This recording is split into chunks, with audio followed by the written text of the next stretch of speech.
Today on Gun Talk Nation, we've got Adam Kraut, the Executive Director of the Second Amendment Foundation. We're talking about the cases that they are trying and winning and how you can do a better job of arguing for the Second Amendment. This Gun Talk Nation is brought to you by Colt, Walther, Meprolight, and Vortex. All right, welcome into Gun Talk Nation. Today on Gun Talk Nation, we're going to get some updates in the world of gun rights, and there's a new guy at the helm of one of the big gun rights organizations, Second Amendment Foundation. Adam Kraut, welcome in, man. Hi, thanks for having me. So, Adam, you are the FNG. You're the new guy at SAF. The FNG at SAF. So, you know, you figured out where the bathroom is and how to get around the office and all that stuff. Tell us, I mean, people are probably familiar with Alan Gottlieb. He started Second Amendment Foundation. He's the smart guy that wears a bow tie a bunch. But probably going, who is this guy and what's his background? And now what's your actual title over there? Yeah, so I am the executive director of the Second Amendment Foundation. I started the 1st of November of last year, so I'm not the newest guy anymore. There's been two other people that are after me. So that's what you do. You hire more people, so yeah. now you're not the new guy. Yes, I'm no longer the new guy per se. I have located the bathrooms, several that are in the office there. But my background, you know, for those that don't know me, I'm a lawyer. I started practicing law back in 2014, and I was in private practice for 5 years. And during those 5 years, my entire practice revolved around firearms, specifically both individual and industry related matters. So for individuals, we do things like gun trusts and advising people whether they were prohibited and some rights restoration things. And then industry, you know, everything from ATF compliance to determination letters to FFL revocation hearings and really anything else that industry needed, both FFLs that were kind of local as well as some major manufacturers. And it was during that time that I worked as outside counsel for another gun rights group, where the summer of 2019, I left to go work there, and I was there for about 3 years. Started as the director of legal strategy, and I left as the vice president of programs. And now I'm here.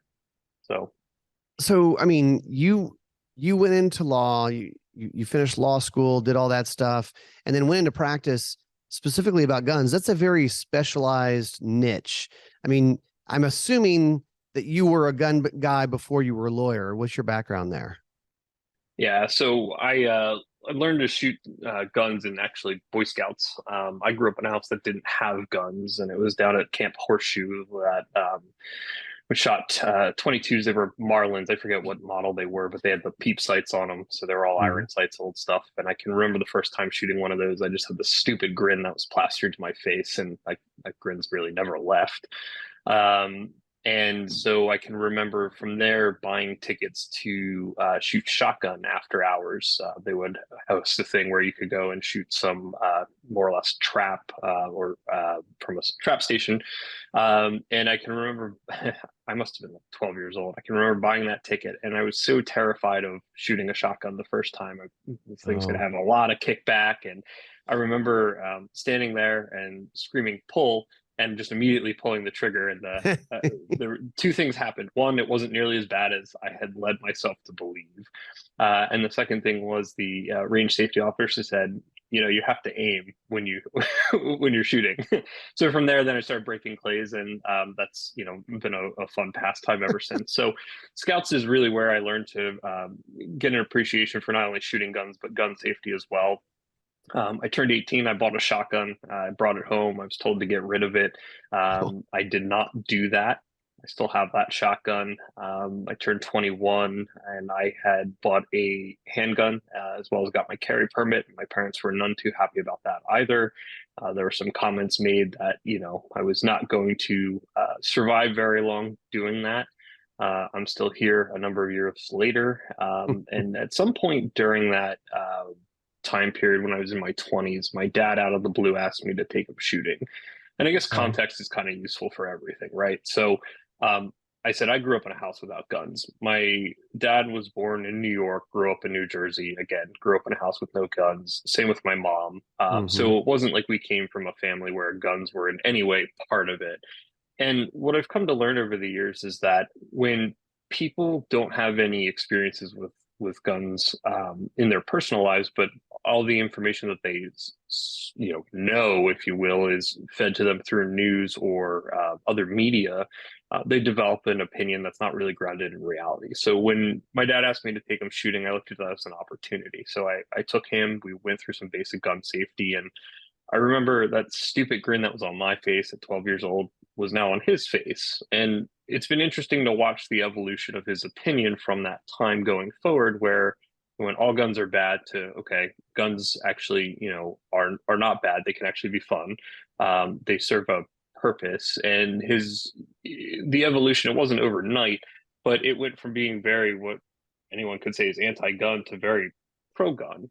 Um, and so that's been something I've always tried to keep in mind when dealing with people, and trying to tell people how to deal with others that have negative opinions about guns. Just a lot of times, if you just take them shooting and show them that this thing is not what you're told it is, their opinions are just completely reversed by the time you're done.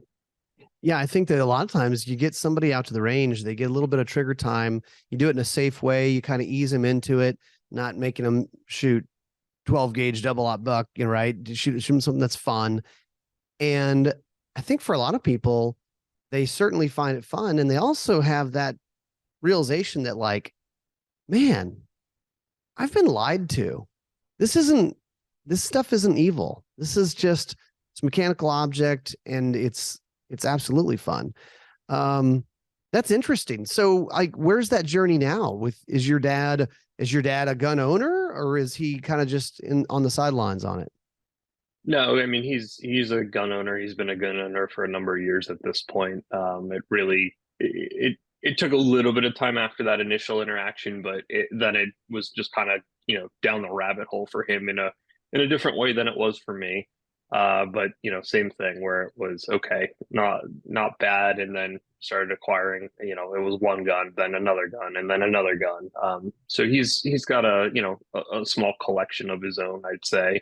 And like I said, his opinion on everything, including we can remember now his opinion on guns wasn't negative, but what do you need a 30 round magazine for? And even that Hmm. has progressed to, oh, okay, yes, I understand why you would want and need one of those, and why it's protected by the Second Amendment. So I don't know if really my career path had anything to do with it, or if it was just through incremental doses of here's why these things are useful and why they're protected, that his opinion ultimately shifted. As for me, I you had mentioned the whole law school thing. So I went to law school because I didn't know what else to do with life. I was trying to just not be an adult. So I went as a night student. I was going into my last year, and I went, oh, I need an internship. This was my realization. Like, I need to be marketable so I can have a job when I leave here, because law school's not cheap.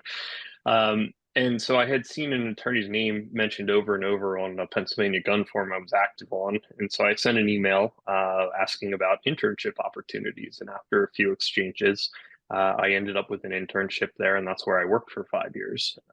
So there was one of the things I've been asked a number of times throughout my career, particularly as it's been more public facing versus just the private lawyerly aspect of it, was, how do I do what you do? A number of college kids and law students want to set themselves up for a similar career trajectory. And I said, there was no plan for this for me. I didn't wake up and say, I want to be a lawyer who, A, I want to be a lawyer, and then B, I want to be a lawyer who does these things, and then ultimately, works at a nonprofit, and now is, the executive director of one.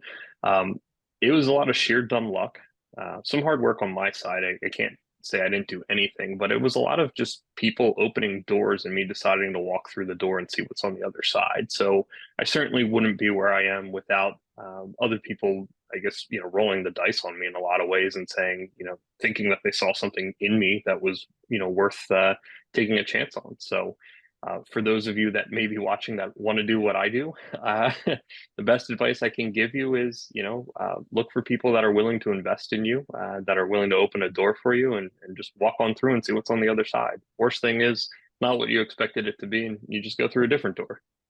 It's a great point because we need more legal scholars when it comes to gun rights. And it seems like it is something that's growing a little bit.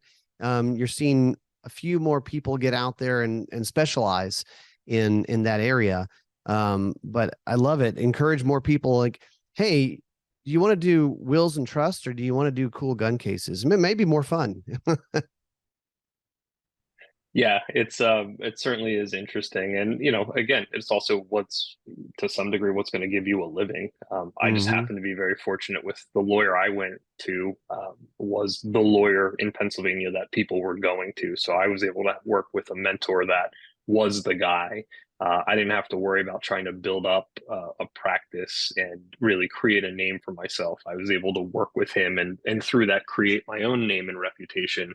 But it wasn't like, I was doing wills and trusts and then decided, oh, gun stuff looks interesting. Let me try to build a business that way. Mm-hmm. So, the best advice is find somebody who's doing it that's got a good reputation and see if they'll take you under their wing. Very cool. So, Adam, you're a guy who has argued for the Second Amendment and had those discussions outside of the courtroom and inside the courtroom. After this quick break, I want to talk about advice for those people listening when they're trying to argue for Second Amendment rights. The Colt Python is back, released a couple years ago, or I should say re-released. Classic revolver, 357, and of course shoots 38 specials. They started out with the big dog, the 6-inch, and then the 4.25-inch. The latest one is a 3-inch Colt Python, a little bit more carry size, but still stainless, still wood grips, beautiful gun, smooth double action trigger press. It's probably one of the most fun revolvers that you will shoot, and it looks great. Learn more at Colt.com.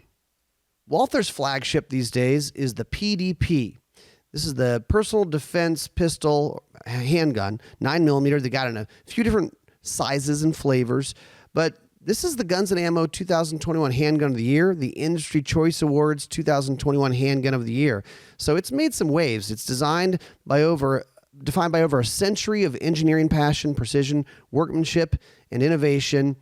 And the slogan is, it's your duty to be ready. So if you think about duty, reliability, durability, but it's really made for you, the end user, shooter, to help you be more ready when you're carrying and fun on the range and just help you be a better shooter. The Walther PDP, go check them out, waltherarms.com. Meprolight, they make a lot of different things. They make handgun sights. They also make optical sights. One of the interesting ones they do is called the Foresight, Innovative Augmented Red Dot Sight. I know it sounds kind of futuristic, but we're talking about revolutionary, superhuman situational awareness with a real-time data feed in your field of view. Has a leveler, has a compass heading, and more. Bluetooth connectivity creates radical efficiencies like instant access to more than 20 reticles, up to 10 personal firearm profiles. Yes, you can actually sight it in, save that profile, and then move that optic to a different gun. It's the Meprolight Foresight. You can learn more at meprolight.com. The Ruger Wrangler series, they actually have a few new models, and if you're not familiar with the Ruger Wrangler, it is a beautifully fun, simple, single action 22 revolver. So yes, single action. You think about those old cowboy style revolvers, but they're very affordable, under $300 for any of these. And they have a lot of different colors. They have them in 4.5-inch guns. They have them in 3 and a 3/4-inch gun. They have them with kind of a little bird's foot handle. They have them in a 6.5-inch barrel, and even a 7.5-inch barrel. So a lot of different ways to enjoy this. They've got different Cerakote colors, green, burnt bronze. They've got black. They've got silver. You might be able to find purple somewhere. You can learn more at Ruger.com. Vortex Optics, they are known for optics, but they do a lot of other things. They also have apparel. They also have some really nice tripods. So whether you're going to set that up for a spotting scope or binos, or maybe you put an Arca rail on it, use it for shooting as a rest. Their newest one is the Mountain Pass. It's an aluminum tripod with a pan head. This guy only weighs 3 pounds, so it is aluminum. And when you fold the whole thing down, it's 19 inches long, 4 inches wide. So it could very easily fit inside your pack. Bring it with you hunting, bring it with you scouting. Perfect for large binoculars and spotting scopes. Simple, intuitive controls, full range of motion. Just a cool little tripod that is going to be steady for whatever optic you put on it. The Mountain Pass from Vortex. You can learn more at vortexoptics.com. So, Adam, you're a lawyer. Probably most of the people listening to this are not lawyers. We always joke that lawyers like to argue, and perhaps that's true in certain ways. I mean, you've specialized in the Second Amendment. This is your profession, but people listening to this, I think a lot of people want to have that intellectual ammunition to be able to have those discussions, defend the Second Amendment, maybe even show people why certain gun restrictions are a bad idea, whether that's with family and friends or whether they want to really get a little bit more involved, maybe go to their state capitol or local, hearings or whatever. I mean, do you ever get those questions from people? Do you have any advice for somebody when they're trying to build up their repertoire, be a little bit more convincing, perhaps? Yeah, I've got some, and then I've got some probably bad news. So maybe we'll start with the bad news first. Okay. It generally seems like these conversations, when people are having them, you're speaking in two different languages. You have one side that's arguing in terms of emotion. I feel this way. These things are scary. And then you have another side that's really relying on facts and logic. Well, the data shows, statistically speaking, X. And the problem with that is they're not compatible with one another. So there's that book that it's out there. Men are from Mars, women are from Venus, or something like that. And it would be like trying to talk to somebody in French when you're speaking English. There's just no compatibility, and that really does become a problem because when you're trying to argue based on reason and logic with somebody who's basing it on how they feel, the reason and logic doesn't matter. It's just how do they feel. Mm-hmm. So that's the bad news. The good news is the statistics and data show that, arguing pro-gun arguments are correct. That, these laws that are passed aren't making people safer, that are, anti-gun laws rather. And so what I would suggest is the best thing you can do is have those conversations with people who have an open mind. There's plenty of people out there. Usually if somebody is screaming at the top of their lungs about the position, they're not going to be somebody that's going to be receptive to any information, regardless of what side of the fence they're on, because they're right, you're wrong, and it doesn't matter. But there's plenty of people that are not screaming at the top of their lungs that can be swayed one way or another. And it just takes a calm conversation, bring them to the range, show them a good time, let them know that, look, these are the reasons that guns are good. Here's the utility in them, and you can talk about the Second Amendment. I don't know if I would necessarily lead off with, well, it's our constitutional right. You can get there, but the reality is that it is our constitutional right, and the Supreme Court has said that the understanding of what that right entails is pegged back at the time of the founding. So maybe as time went on, if there was an evolution in how this in theory should apply, it's inapplicable. It's what it was at the time of the founding. And the time of the founding, it was an individual right, unconnected to malicious service, and common arms and common use for lawful purposes. So that does protect things like AR-15s. It does protect things like 30-round magazines or magazines that hold more than 10 rounds. It does protect things like stun guns. You have Catano, Supreme Court case, per curiam opinion in 2016 that says as much. So I think from that standpoint, it's really just when you're talking about dealing with the general public, it's having a calm, rational conversation. And if you don't get anywhere, don't get discouraged. Just keep having the conversation. Sometimes it just takes time to get through to somebody. But again, that's somebody with an open mind, not screaming from the top of their lungs that, all guns should be banned. Uh, you're never going to change their opinion. I mean, one thing that I've probably not perfected, but it's a thought of we're basically coming at it because we're talking about safety and different ways to look at safety, I think. And safety, everyone wants to be safe. That's universal. It doesn't matter, Democrat, Republican, any of that stuff. I think we're just coming at it from different ways of getting there. And on one hand, I say, well, how could anyone be opposed to safety and how we get there? What kind of conversations stand out in your mind as far as, have you had any difficult ones that you said, I actually made a little headway there with somebody? And were there particular items that they were willing to say, okay, I could see what you're saying there? Yeah, I think when we're talking about safety, there's two schools of thought mainly. There's government's here and it's here to protect you, and then there's you're responsible for yourself and your own safety. And I think probably the best example of this in recent memory is certainly COVID. Once those closures started happening and there was a lot of uptick in violence everywhere. I used to manage a gun shop, so I'm still friends with the owners there, and I'd stop in from time to time, and they saw an uptick in people, new gun owners that were coming in, because they were seeing that ultimately at the end of the day, you're responsible for your own safety. If we're talking about, so that's one aspect of safety, right? You as an individual providing your own versus the government doing it. And the reality is that short of a war with another nation, the government is not best equipped to handle your own defense.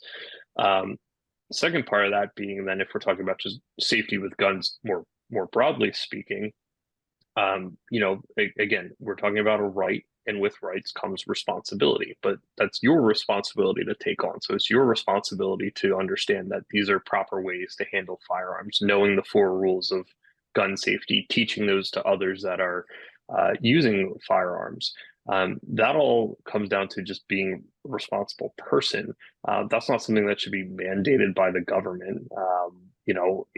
If somebody or a group wants to put on classes or offer free training, things of that nature, those are all steps in the right direction.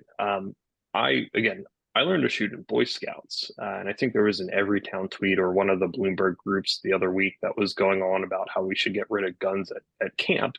But that was my first exposure to firearms, and that's what taught me about how to be safe with them. Prior to, I take back not having guns in the house. I had a BB gun, and I can tell you for sure, I didn't know how to use that thing safely. As far as, well, we don't point into things we don't want to destroy. We keep our finger off the trigger until we're ready to shoot. We know what our target is and what's beyond, and we treat every gun like it's loaded. I knew none of those things.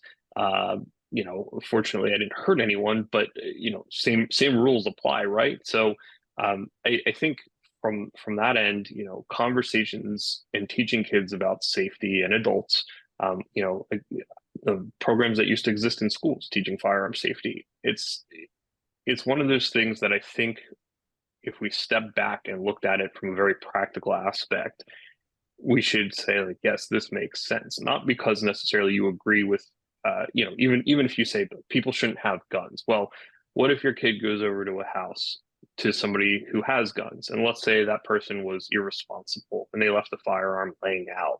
Well, wouldn't you want your kid to know, like, hey, I shouldn't pick that up? Or if they did, hey, I shouldn't point this at somebody and pull the trigger.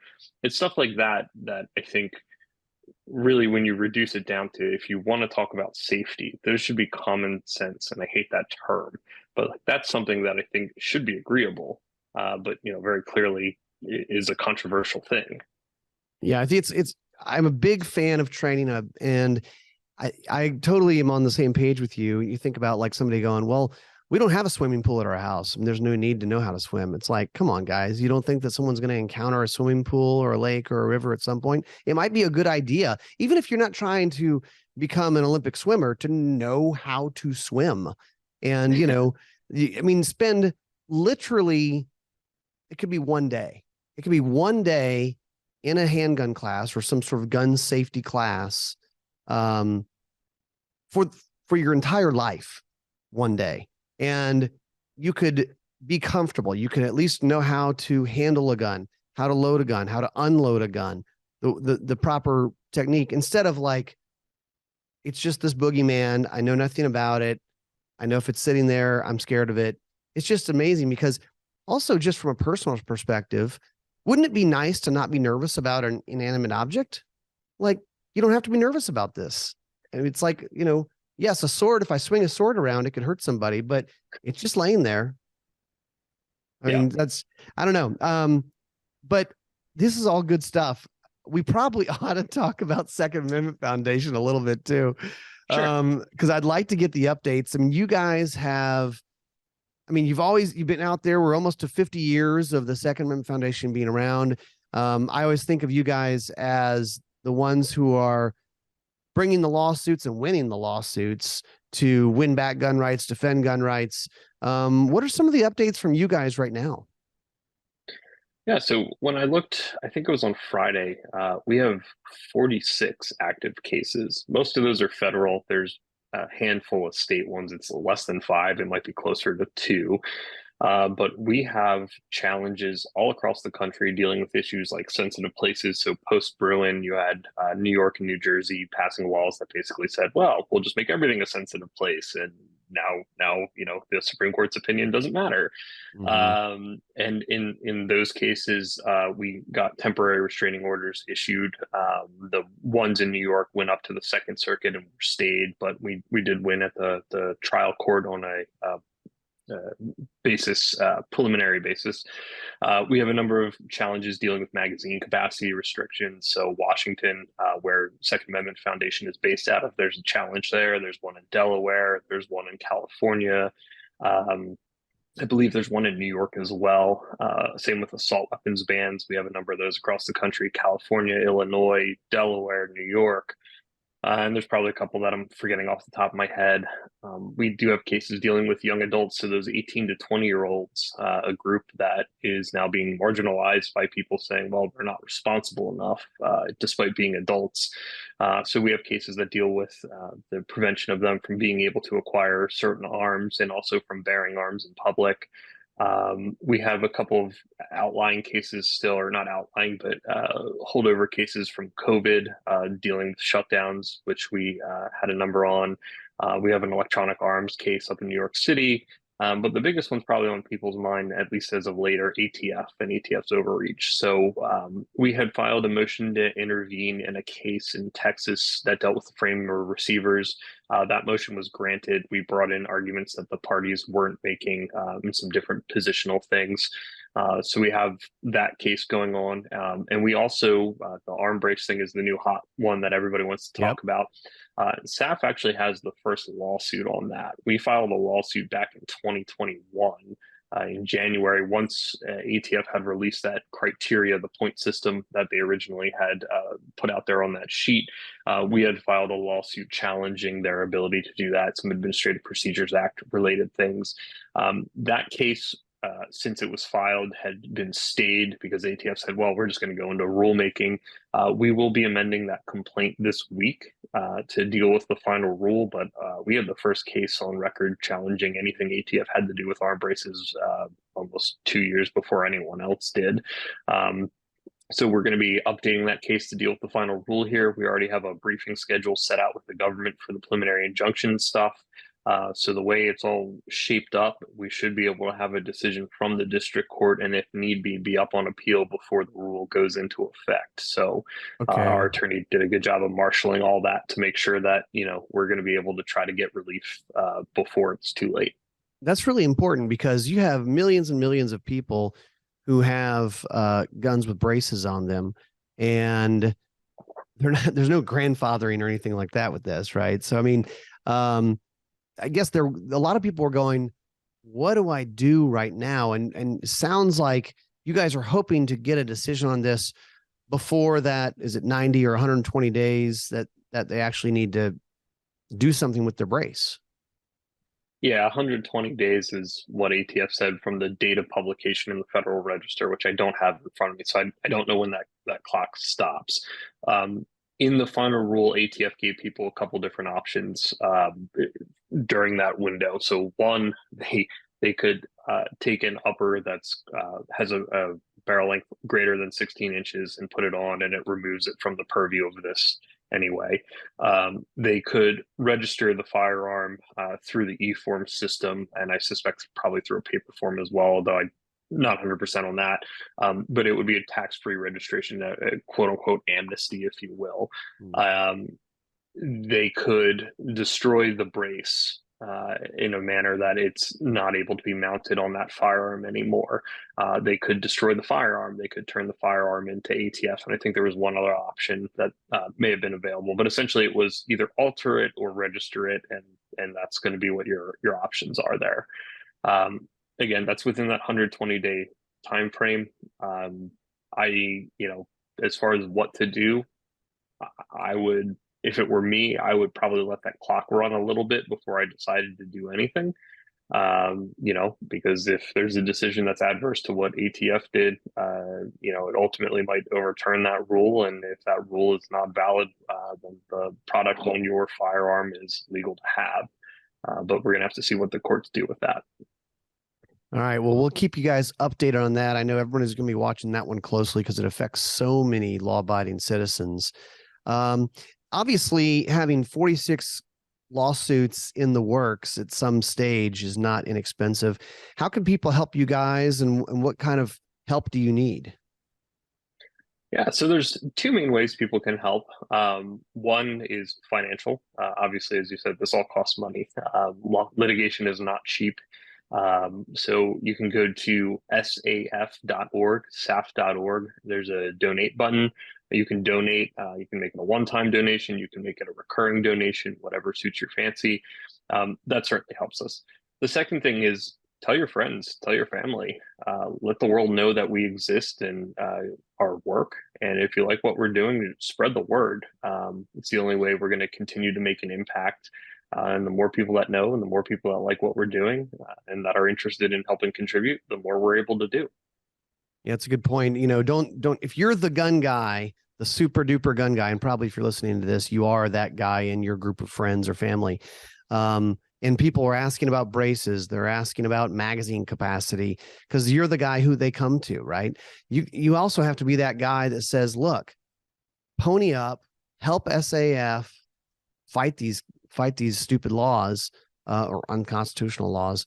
I mean, put $10, $20, $50, $100 in the kitty and make a difference. And people all the time will say, well, I can't go to the Capitol. I'm too busy. I got a job. I have to work. Well, cool. Do you have $10? Do you have $20? Do you have $100? I mean, maybe it'd be really nice for you to get involved and actually show up to some committee hearings at your state level or whatever it may be. But, maybe do both if you can. I think that's good stuff. Adam, anything else you want to spread the word about of what you guys are up to? No, I mean, we're constantly evaluating things coming across our desks. So certainly if there's an issue that you yourself or someone that's affected by something, there is a area on the website where you can submit that to us. We'll take a look. If there's a possibility that affects enough people, we'll look at it and determine whether it's something we want to pick up the mantle on and run with. So certainly we're always looking for new cases, and plaintiffs are another thing. To the extent that we're out there asking publicly for plaintiffs, if you know someone that fits that description, that's always something that's helpful as well. Finding a good qualified person to be a plaintiff, because we need them in order to bring lawsuits. Yeah, that's a good point. You got to find the right plaintiffs to win the cases. And so you always kind of have to be looking for those people. Adam, thanks for being on with us. SAF.org is where they go, where you guys can go listening to this to support, to find out what SAF is up to. And hopefully you can pony up a few dollars to help them fight these cases. Adam, we'll have you back on. Hopefully it's back on to some good news about fighting the brace deal and whatever else you got going on. Yeah, sounds great. All right, that is it for us, guys. We will see you next time on Gun Talk Nation.